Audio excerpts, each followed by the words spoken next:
It's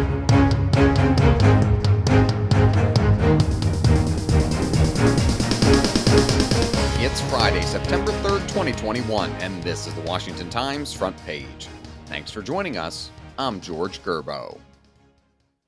States across the Mid-Atlantic have spent the past 2 days mourning the dead and cleaning up debris and flooded areas after the remnants of Hurricane Ida thrashed the region. Tom Howe and Jeff Murdoch report the storm spawned deadly tornadoes in Maryland and New Jersey and lashed Pennsylvania and New York with historic rainfall that killed at least 46 people.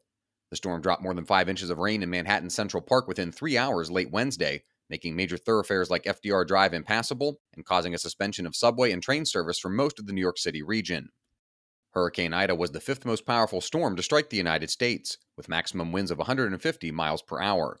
The storm made landfall on the Gulf Coast, leaving more than 1 million homes and businesses in Louisiana and Mississippi without power, before churning toward the northeast.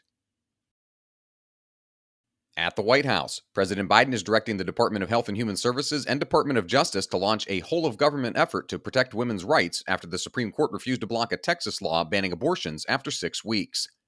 Legal Affairs reporter Alex Swarry reports Biden called the High Court's decision to let the Texas law stand an unprecedented assault on a woman's constitutional rights under Roe v. Wade. The move comes after the Supreme Court split 5-4 to leave the Texas abortion restriction, which went into effect Wednesday, in place while litigation from groups challenging the law in lower courts continues.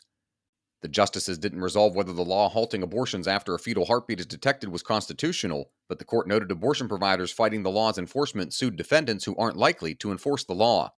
Lower courts are still weighing whether the law runs afoul of the Constitution.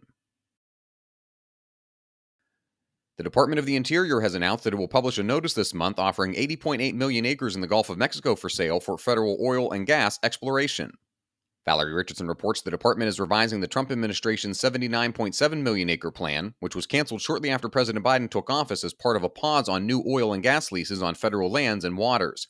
It's moving forward with the sale to comply with U.S. District Court Judge Terry Doughty's June order halting the leasing freeze pending the outcome of a lawsuit filed by 13 states. A coalition of climate organizations have sued in federal court to block the sale. The Bureau of Ocean Energy Management estimated that the sale would result in the production of up to 1.12 billion barrels of oil and 4.4 trillion cubic feet of natural gas over a period of at least 50 years. A reminder that you can find all these stories at WashingtonTimes.com/front page. Don't have access to the Times yet? Visit WashingtonTimes.com/George and get 25% off your annual subscription.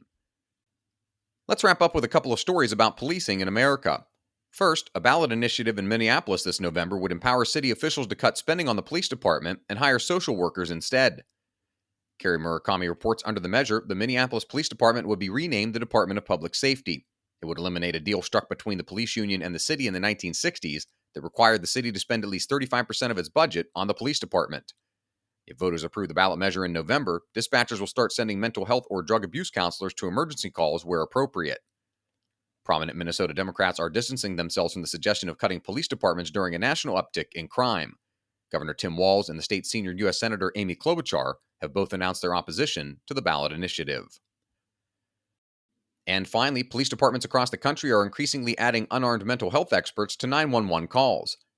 Emily Zanto reports Minneapolis, Los Angeles, Denver, and Washington, D.C. are among the cities experimenting with crisis prevention programs that trace their roots to a long-standing initiative in Eugene, Oregon. The program there has been around since 1989 and sends unarmed teams that include a crisis intervention worker and a medic to handle 911 calls for mental health, addiction, or homelessness issues. The goal is to dial down the potentially deadly stakes of encounters between the officers and the public. Find all of today's front page stories at WashingtonTimes.com/front page or on the Washington Times app, and follow us for free on all of your favorite podcast platforms. Just search Washington Times.